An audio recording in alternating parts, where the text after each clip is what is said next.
We'll build on the rock, hymn number 531.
For our next hymn, we will sing hymn number 499, What a Friend We Have in Jesus.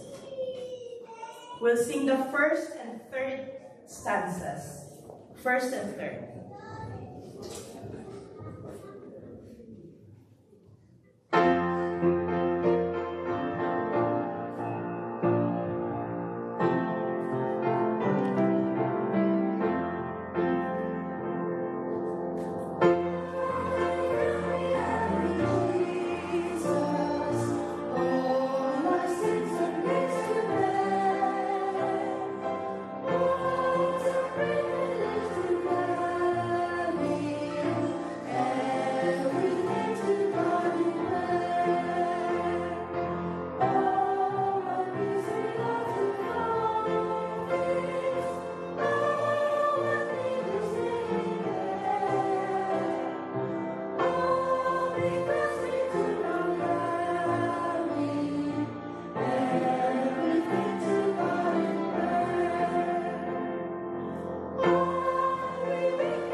Good morning and happy Sabbath, church. It's wonderful to see your happy faces this morning, and it's such a wonderful Sabbath that God has given us to worship Him in spirit and in truth. Let us thank the Lord for this opportunity given to us to receive God's blessings through this worship. And it is my pleasure to welcome all of you to Oxford International Church. May I ask each of you, who of you here are blessed this week? Can I see your hands? Amen. Thank you. And truly, it's been such a blessed week. Actually, a blessed 10 days. A blessed 10 days for me, and I believe for most of you, as we have just finished our 10 days of prayer. We were blessed connecting to God, bringing our praises, our thanks, and all our needs and cares to Him, who is our generous God. And for our announcements, I have a few here. First is this announcement is from the music department. So this afternoon, there is a choir practice straight after the AY program. So we ask you to straight away be ready for the choir practice. And next is this is for the deacons. There will be a deacons meeting after the service in the small room. So please proceed to the back room when we finish the service, after we set up all the chairs and the tables. And these are for the church board members. We will have our next board meeting next Saturday. This is 24th of January. And please take note of the time. We changed the time from 7 p.m. to 8 p.m. as Pastor will be attending a church business meeting. So 8 p.m. next Saturday. And on 21st to 22nd of February, this will be weekend, Saturday and Sunday, the Area 5 is organizing elders, deacons, and deaconesses training. This will happen at Reading Ghana Church. And lastly, last week, South England Conference held the Evangelism Expo 2026.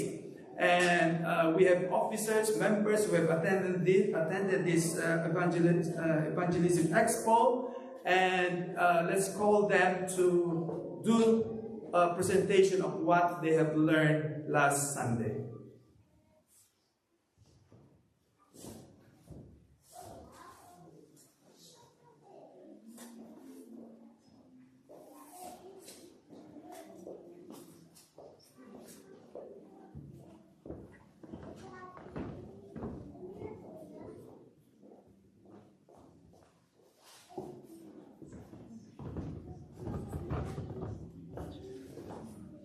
Morning, church. So last Sunday, a few of us managed to attend the expo in New Bold. And in there, the day was split into workshops across the day. So for all our departments in the church, there were workshops in which we could attend. I had, I think, 3 earmarked that I was going to go to, but I was told to sit in one. So I'll talk about the one. This was the ministerial department, which covers all elders and deacons. But in there, we also got a couple of other presentations that were quite important for us. So just to give you a high view, we were told that there's going to be the training rolled out by conference. This is now all part of making sure that the conferences, Southern Conference vision, mission statement and objectives are being achieved. The 4 years of this governance team, the team in office leading us at South England Conference, begins to come to an end next year. So what they were saying, the president was saying, was that let's make sure in our local churches this year we are making sure we are working in line with those conference objectives. So some of the objectives is making sure, like Elder Vernon has mentioned, that the elders and deacons are well trained. We've had nominations, we've got new officers, some are older officers, but it doesn't mean that everyone knows what to do. So in every department, when we've got new recipients, we must make sure everyone is inducted the right way. And so we've heard that in Reading there's going to be a training for deacons. So deaconry, we must all attend so that we learn what needs to be done, what your role is, what our role is. And also, just like at your workplace, when you are in your workplace, I'm in health, I know, we've got mandatory training every year. Is it exactly the same? No. You need to keep on doing your mandatory training, and you find there are updates all the time, which we must know about. So that's one thing that I picked up, that the trainings for elders and deacons, going through the whole job requirement, as well as what we need to do for our churches, in our churches, is training that we must attend. In line with this, a new church manual has been released, actually end of last year. Does everyone have the new church manual? I didn't know there was a new church manual, I'll be honest. So it was great. So we got the PDF version. Sister Bell, secretary, do you get it? I can send it to you. I'll send it because I managed to get the link. So I'll send it to our church secretary and she will circulate it to church members. So we've got a new church manual, 2025 edition. It was only released end of last year. So in there, even our pastors must have a version of the new church manual. We've heard we've got board meetings coming up. In board meetings, sometimes when we are, for those who've attended board meeting, when we're trying to have conversations and vote in different directions, normally you'll hear someone say, I don't think that's according to the church manual. And then someone can say, can we know what page that's from? And then we have to go back to what the church manual says, so we don't lead each other astray. So what I'm trying to point out is departmental heads, everyone attending church board next week has been announced. Please make sure when you receive your church manual, you start maybe reading about your responsibility and how church board runs. Even I will read that section first. So to make sure that we all know the due process and what we must do. Also what I learned during the expo I attended was that there is actually now there was a focus on strategy. And what we were informed of is we've had our discussions in AY last Sabbath. On AY, we talked about each department, what we want to do for the year ahead. We shared some thoughts around that. That's the strategy. So that strategy is going to be underpinned, but still connecting to the South England Conference objectives. And we need to be giving feedback at business meetings. Lastly, I learned about the hospitality. So hospitality doesn't sit only with the deaconesses. Hospitality doesn't sit only with the hospitality team. I don't think we've got a dedicated hospitality team. Hospitality actually sits with each and every one of us. Total member involvement is the Adventism model. And I think we are reminded in Ellen G. White, Ministry of Healing, Christ's method alone in reaching the people is the way. And who are the people? You and I and everyone else in the community. So hospitality was another point emphasized for elders, deacons, that we must make sure we have a strong arm of hospitality in our churches so that our communities may also benefit. Thank you. Amen.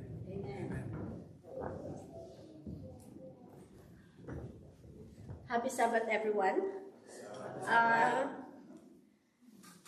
So I listened the whole day with Brother Jan. So I just want to share what's the role of some of the roles of the deacon and deaconesses. So we as deacon and deaconesses are support for all departments of the church, according to that seminar. So deacons and deaconesses, we should be ready to teach the lesson study whenever the teacher is not there. So I was like, oops. And then we should also be ready to preach the sermon when the speaker is not there. Amen. Amen to that, okay? So when I was listening, I was like, oops. It's all oops. But we hope that we can do this, okay? Deacons and deaconesses. We have to be prepared.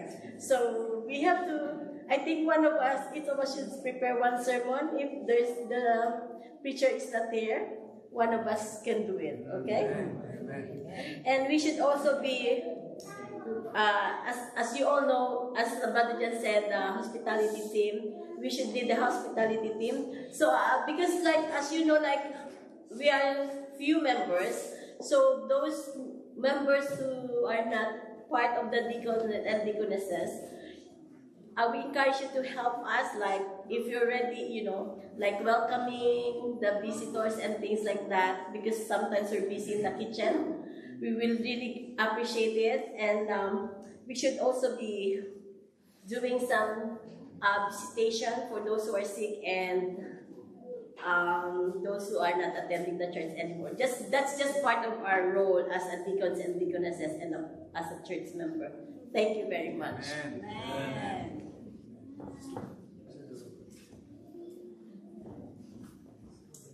Good morning, happy Sabbath, everyone. So I was inflated when I attended our workshop, because our training is about church acquisition. Who doesn't want to have our own church? Who wants to have our own church? Yes. So the first and the key stages of church acquisition is vision. So all of us have vision to have our own church in the future. But there's a lot of factors to consider, and one of the factors is location. So if we want to buy our own church, we don't want to buy somewhere Birmingham or Scotland, because it's cheaper there, but because we live here. So that's one of the main factors that we need to consider. And also our finances, if we can afford it. Of course, South England Conference will help, but they mentioned we need to have at least 75%. We can afford at least 75% of the price. But it might still change. And actually, they've purchased a church recently, 5 churches with the help of the South England Conference, and one of them is in London, and they bought listed property. So that's the other thing that we need to consider if you want to buy property. If it's listed, there's lots of things that you cannot alter if it's listed property. So those things, and you need to have surveys, conveyances, all legal requirements as well. So, but the other thing that I picked up is also gift aid. Gift aid is very important because it's a free money. Okay, so sometimes they based the help of South England Conference is based from our gift aid, how much gift aid we have during every month, and that's times 10. So that's how much they usually help. So that's times 10. I think the good thing about this is what I pick up here is we need to be united as a church to help, in our finances. We can't just wait for the conference to help us, because at the end of the day, after we purchase the property or our church, we need to maintain it. We need to make sure that we can open every Sabbath. We can pay for the maintenance. There's lots of maintenance. At the moment, we're not paying for water, for electric, for gas, for insurances, because this is it's part of renting a hall. But when we pay or we buy our own place, that's extra payment for us. So I hope we will pray to have our own church in the future. Amen. Happy Sabbath, everyone. So during the Evangelism Expo, I was fortunate enough to attend a few workshops. First one that I attended is the Secretariat workshop. Being the church clerk, we are in charge of your records in the ACMS, Adventist Church Management System. Now we also have the 7Me app, where you can give your tithes and offerings, and you can update your details. The 7Me app is connected with the ACMS. If you have changed your contact details, you can either change it through the 7Me app, or you can approach me and give me your up-to-date contact details. And aside from that, regarding membership, if you have been attending our church regularly, it is encouraged that you transfer your membership to our church, because this way we can fully utilize your potential. You can contribute to the church and help in serving the church. So yes, to our regular visitors who are not members yet, please approach me. I can help you with the process of transferring your membership to Oxford International. And you are all very welcome to join us. Amen. The second workshop that I attended it with Sister Lara.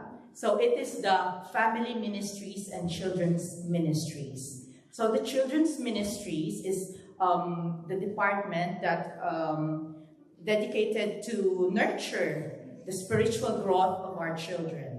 Now, it is linked with the Family Ministries, of course, because the Family Ministries is the department that gives support to the parents, to the families, that for the spiritual growth of each member. During that workshop, there were some issues raised, and I think we also have that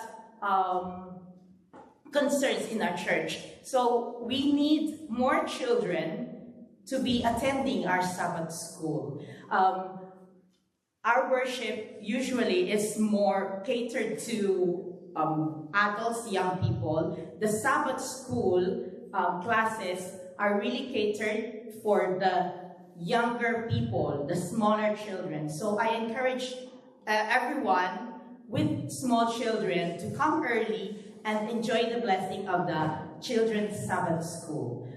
For the Family Ministries, one of the projects that they would like us to do, or like churches to be part of, is what we call the family-to-family evangelism. Each family can reach out to one family. Doesn't have to be lots of family, just a family reaching out to another family and developing a relationship with them, and after that we can invite them to church. So that is how the Family Ministries is encouraging how we can actively reach out and witness to the community, family-to-family evangelism. So I encourage your families, if you have a family, befriend them, invite them, and invite them to church. What else? I think that's it. Thank you very much.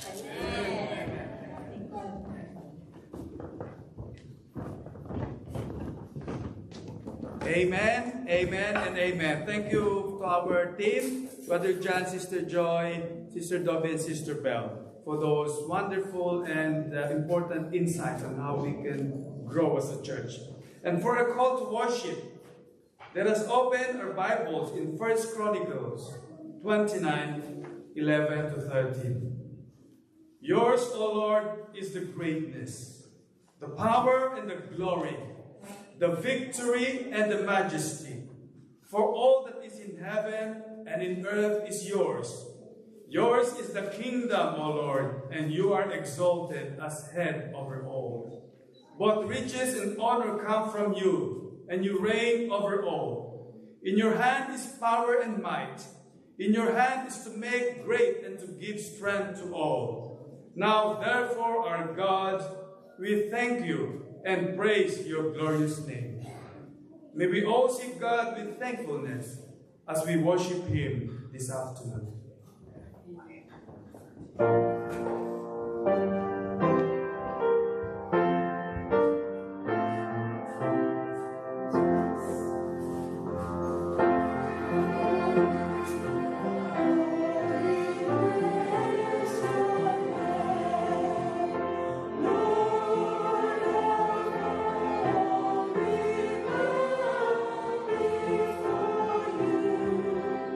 Oh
Let us pray.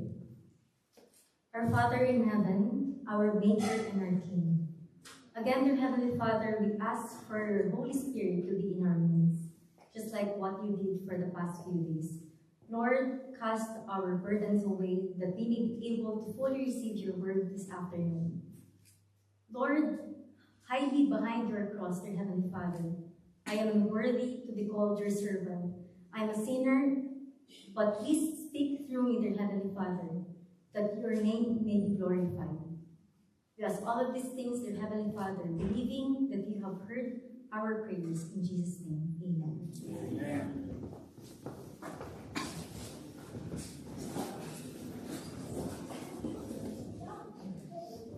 Happy Sabbath once again, and it's time to acknowledge and introduce the participants for this divine service.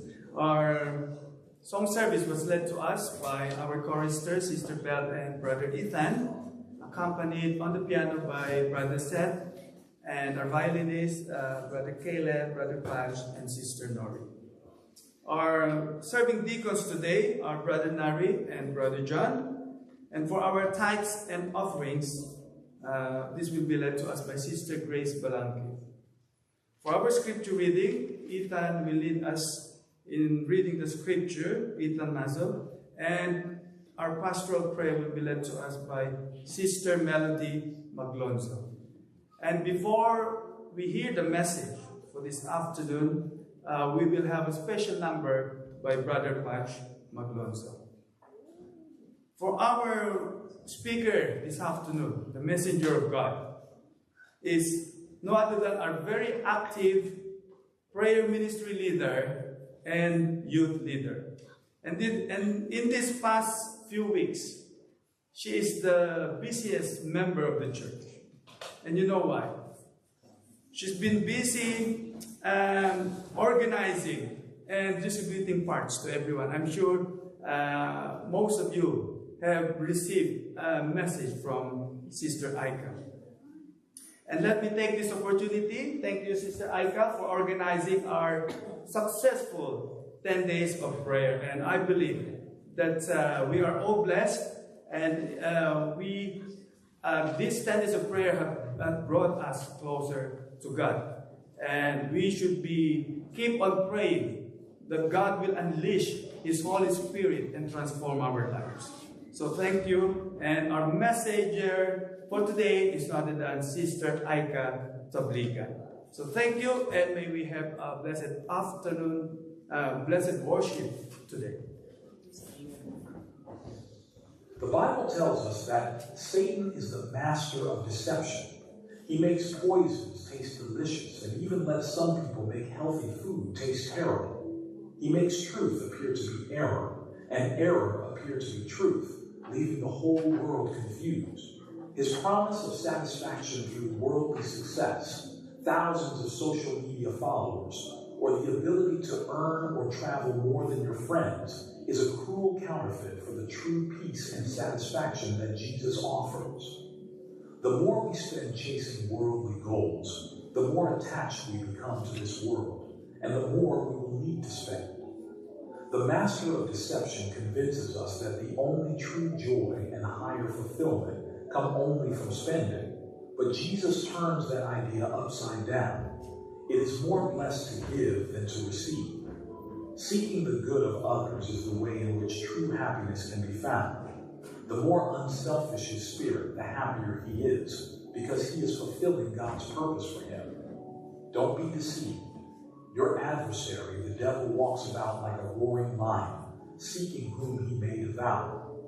But God invites us to seek and find true satisfaction that only God can provide. Let us put ourselves last and God first.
Let us pray.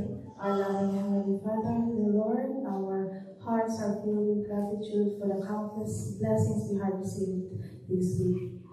As we give our tithes and offerings, we acknowledge that cheerful giving is not an obligation, but joyful worship. May you bless these gifts, Lord, and may you use this to further your work and help those in need. In Jesus' name, pray. Amen. Amen.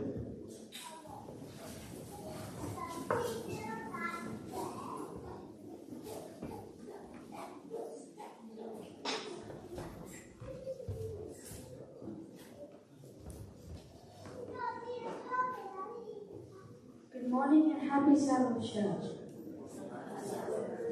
The scripture reading for today will be found in 1 Samuel chapter 30, verses 1 to 6.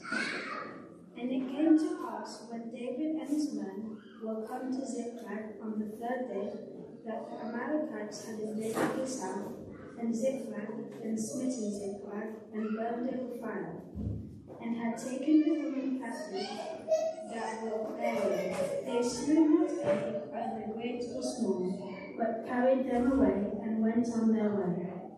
So David and his men came to the city, and behold, it was burned with fire, and their wives and their sons and their daughters were taken captives. Then David and the people that were with him lifted up their voice and wept, until they had no more power to weep.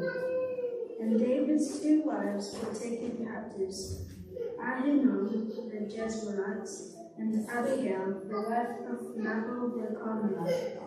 And David was greatly distressed, for the people spake of stoning him, because the soul of all the people was grieved, every man for his sons and for his daughters. But David encouraged himself in the Lord his God.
Bless the Lord, O my soul, and all that is within me.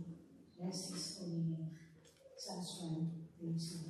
Let's all pray. Our loving and gracious God, we today this morning, because you are worthy of our praise. You are God, you are King. You are everything to us, Lord. And we bring everything back to you, Lord, not just because of what you do to us, but because of what you are, Lord. As we come to the throne of grace this morning, Lord, please clean us from our shortcomings, from our sins, Lord, so we may be worthy to come to you, Lord. Please help us to feel your presence with your word, Lord, as we listen to our sister who will speak your word this afternoon, Lord. We thank you for all the provisions, Lord. We thank you for all the challenges that we have been going through, challenges that you help us to go through, Lord. We finished 10 days of prayer, Lord, but please help us continue praying to you, because this is a special year for me, Lord. May this be just the start to continue praying to you, praying for every one of us, Lord, because this is where we connect with you. This is our special relationship where we can grow and be closer to you. Please guide us when we are making our decisions, our plans, Lord, because only you know what is best for us, Lord. We thank you for the answered prayers that we have requested in the last few days. But we also thank you for the unanswered ones, because we know that you are still working on us, Lord. We have brethren who are waiting to be healed, Lord. And it is in your own time when you will grant them the healing with your healing hands. We have brethren that are suffering mentally, physically, Lord. It is only you who can heal them, Lord. We thank you because you are our shepherd. And You always give us what we need, Lord, and we shall never want. And as we go through another week, Lord, we ask that you bless each and every one of us. Also bless our brethren who are not with us, who are not physically present with us. They may be listening online, but please give them the double portion of what you're giving us right now physically and to them virtually, Lord. We ask all this in the loving name of Jesus. Amen.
Sabbath Church?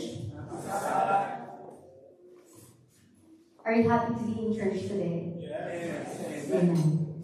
So it was Elder Bernard mentioned a while ago. We just have concluded our 10 days of prayer yesterday. And I believe that it was filled with the Holy Spirit. And this afternoon, asking you to please pray for me, and let's all ask the Holy Spirit to be in our midst for this afternoon. So this afternoon, I have decided to have my topic also about prayer.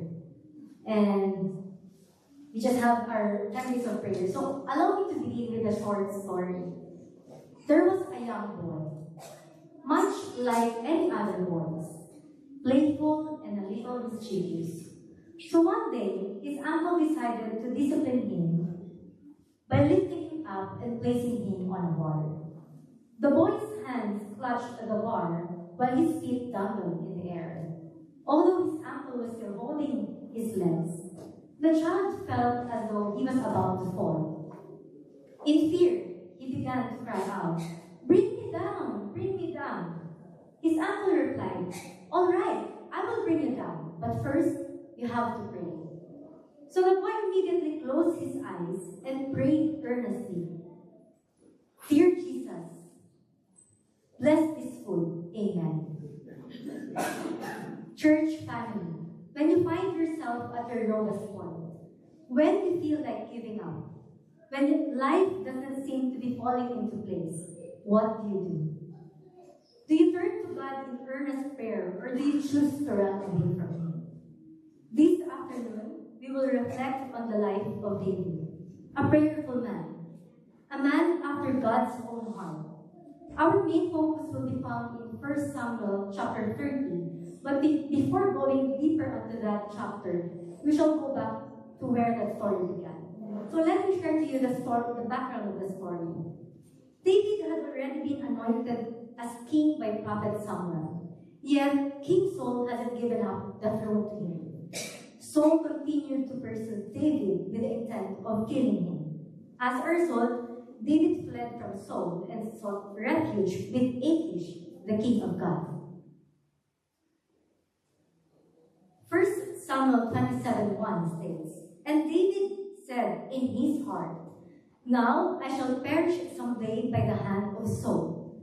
There is nothing better for me than I should speedily escape to the land of the Philistines, and Saul will despair of me, to seek me any more in any part of Israel. So I shall escape out of his hand.'" Achish, the king of God, was willing to accept David as a mercenary and granted him the city of Ziklag. We know that Gath was the hometown of Goliath, the enemy of David, the one David killed, the giant. And Ziklag, on the other hand, was a town in southern Judah, originally allotted to the tribe of Simeon, but later lost to the Philistines. So the Philistines now own Ziklag. In return for this gift, Achish, the king of God, expected David to conduct raids against Judah. David, along with his family and his men, lived in Ziklag for 16 months, remaining there until the death of King Saul. During those 16 months, David and his men carried out raids against various groups of people, including the Jeshurites, the Girzites, and the Amalekites. 1 Samuel 27 verse 9 tells us, whenever David attacked the land, he left neither man nor woman alive. Because of this, King Achish trusted David and said, "He has made his people Israel utterly abhor him. Therefore, he will be my servant forever." Little did Achish know that David wanted the Philistines to believe that his raids were directed against Judah. To prevent anyone from reporting the truth, David left no survivors who could testify otherwise. So what can we learn from this background? First, let's go back to 1 Samuel 27 verse 1. "And David said in his heart, 'Now I shall perish someday by the hand of Saul.' Notice that David said in his heart, he did not inquire of the Lord at this moment. If you have read the life of King David, you will know that every battle he faced, every circumstances he's in, he was a known person to always inquire of the Lord, but this time he didn't. Fear began to shape his decisions instead of faith. Even a man after God's own heart can struggle when he stops seeking God's guidance. What lesson can we take from this? When fear speaks louder than prayer, we may choose paths that seem practical but are spiritually dangerous. Number 2, it is striking that David, who once defeated a Philistine giant, Goliath, by faith, now seeks protection from a Philistine out of fear. Lesson? When we rely on human protection instead of divine direction, we may find ourselves living outside God's ideal will. Third, in exchange of Ziklag, Achish expected David to raid Judah. Judah was David's people, God's people. What lesson can we learn from this? Ziklag represents a place of compromise, a temporary refuge that was never meant to be permanent. And our lesson would be, sometimes God allows us to remain in such places, not because He approves of them, but because He intends to teach us important lessons through them. And lastly, what lesson can we learn from this background? 1 Samuel 27 verse 9 tells us, whenever David attacked the land, he left neither man nor woman alive. As a result, Achish trusted David and concluded that David had turned completely against Israel, against his own people. David's actions created an appearance of loyalty to the enemy while secretly remaining loyal to God's people. This double life placed David in an increasingly dangerous spiritual position. The lesson we can learn from this situation is that when we rely on deception rather than dependence on God, the consequences eventually catch up with us. Now, we finish chapter 27. We go to chapter 29 of 1 Samuel. But because this is a long chapter, I will summarize this with this story. The Philistines were preparing to go war now against Israelites. Achish and David were getting ready for battle to connive with the Philistines because David was now part of King of God. Even though David had no desire to fight against his own people, he did not want to raise his sword against Israel, yet he felt trapped. He could not simply walk away. From a human perspective, David saw no clear way of escape. But God, out of his love for David, intervened. The Philistine commanders rejected Achish's proposal to allow David to join the battle against Israel. Achish believed that David was loyal to him, but God impressed upon him to release David and send him away. As a result, David and his men returned to Ziklag, the place David had come regarded as his refuge from King Saul. However, when David arrived in Ziklag, expecting rest, safety, and comfort, he was met with devastation. The Amalekites had attacked the city. They had burned it with fire and taken everything: their wives, their children, their livestock, and all their possessions. Nothing was left. Ziklag was gone. And here it is here where the story turns. Now we focus on 1 Samuel chapter 30. 1 Samuel 30 verses 1 to 6 says, Now it happened when David and his men came to Ziklag on the third day that the Amalekites had invaded the south and Ziklag, attacked Ziklag and burned it with fire. And he had taken captive the women and those who were there from small to great. They did not kill anyone, but carried them away and went their way. So David and his men came to the city and there it was, burned with fire. And their wives, their sons, and their daughters had been taken captive. Then David and the people who were with him lifted up their voices and wept until they had no more power to weep. And David's two wives, Ahinoam the Jezreelite, and Abigail, the widow of Nadab, the Carmelite, had been taken captive. Now David was greatly distressed, for the people spoke of stoning him, because the soul of the people was grieved, every man for his sons and his daughters. In this moment, church, brothers and sisters, what do you do? Do you run away just as David did when he was pursued by Saul? Or do you fall to your knees and strengthen yourself in the Lord? Verse 6 doesn't end with that every man for his sons and his daughters. It ends with, but David strengthened himself in the Lord his God. This was not an easy act. It is hard to do when we do not truly know who our God is, or we don't truly understand what He can do for us. When all hope seems gone, can we truly say, Lord, I will remain with you. I will not lose my faith. I will trust you. Can we truly say that, brothers and sisters? In difficult times, as humans, we often treat prayer as our last resort. We think of friends who can lend us money when our pockets are empty.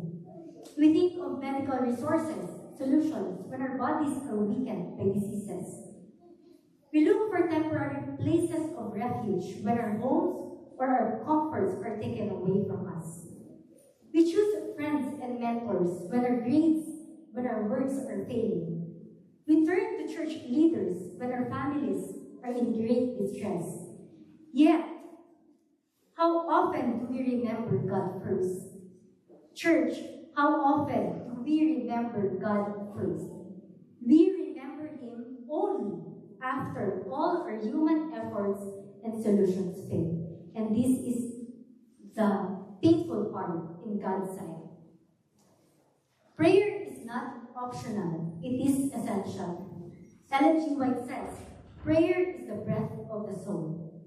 Prayer should not be our last resort, but it should be our first response. Prayer is not escaping reality, but it is facing reality with God's strength. What powerful actions did David take in this story?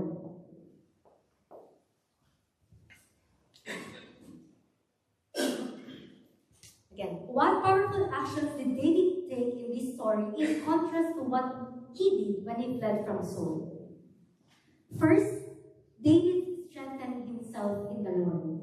Before he asked anything, David anchored himself in God. This is a beautiful reminder for us. We do not go to God only to get something. We go to God to find strength, hope, and clarity. Prayer is not just receiving answers. It is about being fortified in spirit before we face the storm. Notice that before a single thing changed in his situation, David was strengthened. The Amalekites had taken everything from him, his city, his family, his possessions, but he did not crumble. He first sought God to be fortified. Strength in God comes before victory, not after it. Too often, we pray only for solutions, but God's first gift is the courage and endurance to stand in the trial. God may not remove your ziklag immediately, your season of trial, your season of loss or confusion, but He will strengthen you to stand on it. Anchoring yourself in God transforms fears into faith, despair into hope, and helplessness into action. Like David, we are reminded that victory begins in the heart that trusts, not in circumstances that look favorable. Number 2, David asked for direction. David prayed 2 specific questions. Shall I pursue? Will I overtake overtake them. This is a powerful example of how our prayers should be. David did not rush into action. He did not rely on past experience. David was a man of war, and every war that he had gone through, he faced it with God. But this time, he did not assume that he knew the best course. Instead, he humbly asked, Lord, what should I do? Often when we seek God for direction, we tell Him what we want, step by step, trying to control the timeline and the details. But prayer is not about dictating to God how He should act. It is about submitting to His wisdom and guidance. David demonstrates a key principle. Seeking God's direction before action aligns our steps with His will, not merely our desires. True prayer is not about telling God what we want. It is about asking God, Lord, show me your way and I will follow. Third, David waited and listened. Prayer is not only about speaking. It is also about waiting and listening. No matter how long it takes, we must remain patient and faithful, trusting that God will answer in His perfect timing. When we pray sincerely and fervently, like David, God responds. 1 Samuel 30 verse 8 says,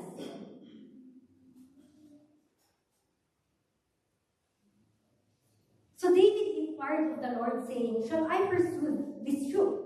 Shall I overtake them? And he answered, Pursue, for you shall surely overtake them and recover all. All this happened because David prayed and waited for God's direction. As David pursued the Amalekites, God led him to an abandoned Egyptian servant, the very person who guided them to the enemy.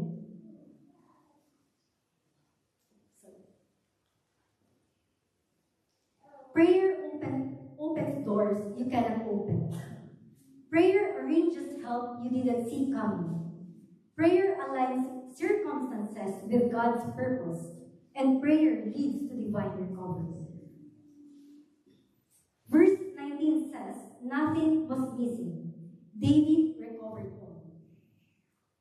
Not some, not most, but all. Because when God restores, He restores completely. No partial victories. No half-hearted recovery. God restores in full, abundant, and faithful. Everyone here has a Ziklag moment. And for me, it happened last year. I've written it down so I won't I don't have to speak it from my own heart, but every time I read it, I can't help myself but crying. 2025 was a struggle for me, a silent battle that only few people in this church knew, not even more than the fingers of my left hand. 2025 was supposed to be a year of rest, reflection, and navigating life. I have chosen this topic because in the midst of reading this chapter, I was also in the midst of a battle, a spiritual battle, or whatever you call it, my Ziklag moment. I had planned 2025 carefully, a year to look forward to, after all the failures and rejections I experienced in 2024. I prayed fervently that 2025 would be different, a year of hope and breakthrough. However, around June, the breakthrough I was hoping became another setback. Those were the days I prayed the hardest. I tried to trust the Lord, and I had seen His provisions along the way. I was hopeful, very hopeful, but still my prayers were not answered. In those moments, it felt as if God was taking away everything I wanted, everything I needed, and everything I have been praying and dreaming for. I felt empty, not hurt, but empty in the sense of not receiving what I had longed for. The situation looked hurtful, yet I was not hurt. Surprisingly, I felt a deep peace and unwavering confidence in my God.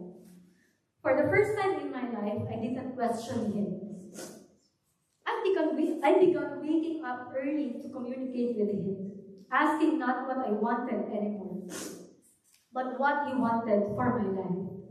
My prayers no longer centered on my own will, but on His will, because I finally understood that there is nothing I can do on my own, but with Him all things are possible. Who was I before June 2025? I was a person full of dreams, praying to God every day. I thought I was prayerful, but I was just asking for myself, mostly for what I wanted, not considering whether it was His will for me. I planned everything from A to Z, from the beginning to the period of my sentence. I tell it to the Lord. And I expect God to answer exactly as I imagine. Lord, by this month, I want this to happen. By this year, I must achieve this. By this age, I must have done this. If I worked with others, I could collaborate and give livings in a job. But with my own plans, I wanted it my way, and if it didn't happen, I considered it as failure. Who was I before June 2025? I was a doubtful Christian, a daughter of God who questioned His goodness and plans. I would cry in prayer and ask, not just cry, wail, many times. Lord, why are you doing this to me? Am I a bad person? I questioned myself seeing others who seemed blessed, even without going to church. While my prayers went unanswered, I even reached to a point of telling God, do you want me to not go to church so you will not bless me? So you will bless me. What a shame, and I am not proud of it. I was a sinner, and I am not worthy to be called His daughter. Even now, I am ashamed of the things I said to Him. But when I had not learned to fully surrender, I was blind to His compassionate hand leading me to something better. But I thank the Lord that He rescued me from the snares of Satan. From the evil thoughts He's trying to impress my mind to leave church, to stop from all the positions I have taken, so that I can receive His blessings. I have that thought in mind. I will receive His blessings when I don't go to church. Because some people, many people don't go to church, but they are blessed. And I was wrong. I never imagined the things that I wanted most, those that were taken from me, those unanswered prayers that I could not have, would shape me into the person I am today. God spared me from my desires to teach me to trust in Him fully. It took many blows, challenges in my professional growth, personal life, family struggles, and back-to-back trial in a single year. Actually, it was not a single year. It was just every month I have these trials. And I even tell my husband, man, can you have some of my trials? Why it's just me? Those years, it teach me to trust God. Those times, it teach me to trust God without a doubt, to surrender fully, and finally be able to say with deep understanding, Lord, let your will be done. That was my question with Matt every time we prayed. When he told me, when you pray, tell God, let your will be done. And I answered back, why would I tell Him, let His will be done, when I have my own will? Because I cannot fully understand, because Satan was impressing to me not to understand God's plans in our lives. It was no longer just a line in my prayers today. It was no longer difficult to say because I truly understand my life is not in my hands. but in God's. 2025 was not a bad year. On the contrary, it was perhaps the year of my greatest blessings. It was a year of ups and downs, but also a year of total surrender, and I would not have it any other way. When I learned to fully trust Him, God slowly revealed why things had happened as they did. He opened doors I never imagined and answered prayers only He can do. In retrospect, my Ziklag was not a loss, it was a victory. It was a lesson. It was a season where God taught me faith, surrender, and trust. Church, let me ask you, what is your Ziklag? Where are you hurting? Where are you overwhelmed? Where have you returned hoping for comfort only to find ashes? Your Ziklag might be a broken relationship, a lost opportunity, a painful diagnosis, a family crisis, a financial struggle, a season of exhaustion, a spiritual emptiness, a dream that feels burned down, a battle you never expected. It may look different for each of us, but the principle is the same. It is the same. Ziklag is the place where life breaks you, so God can strengthen you. Now ask yourself honestly, what will you do when you encounter your Ziklag? Will you run and hide? Will you give up and lose hope? Will you grow bitter and resentful? Will you blame others for your pain? Will you drown in your emotions and despair? Or will you do what David did? Strengthen yourself in the Lord. Seek His guidance. Listen for His voice. Move under His direction and trust Him for restoration. Church, your Ziklag is not the end of your story. No ashes are too deep, no loss too great, no fear too strong. God's arms are wide open and His strength is enough. When we turn to Him, we find peace, hope, and courage to rise again. Come to Him in prayer and let Him be your refuge, your guide, and your restoration. If you can pray, you can rise again. If you can pray, you can recover. If you can pray, you can overcome. And just like David, you will recover all. We will recover all. This is my prayer. Amen.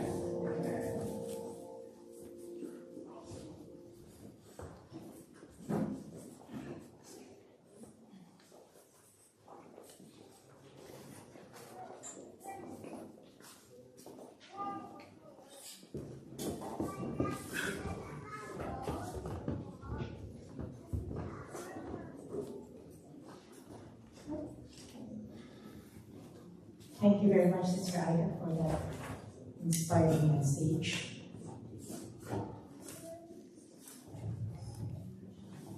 In response, we'll sing our closing hymn. Hymn number 532, Day by Day. Hymn 532. All rise, please.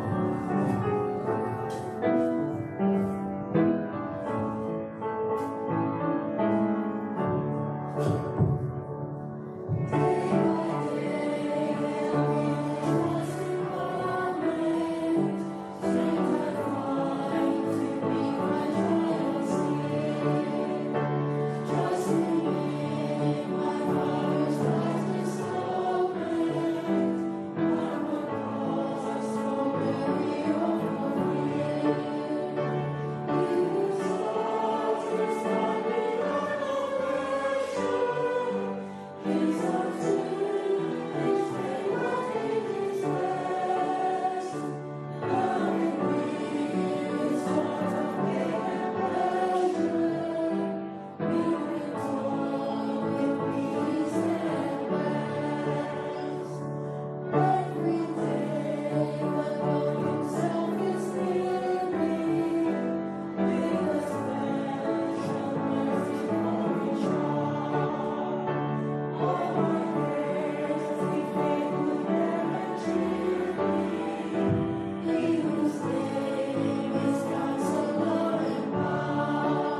giver of everything, and we acknowledge that, dear Lord. You can give and you too can take away. But if we believe, dear Lord, if we come to you in fervent prayer, you will show us marvelous things you can only provide. Dismiss us with the peace that surpasses all understanding. We can only have this, dear Heavenly Father, with your help. We love you, dear Lord, and we claim that in your perfect time, everything will make sense. Our zigzags will be our greatest friends. In the loving name of our Savior Jesus Christ. Amen. Amen.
Happy Sabbath, everyone.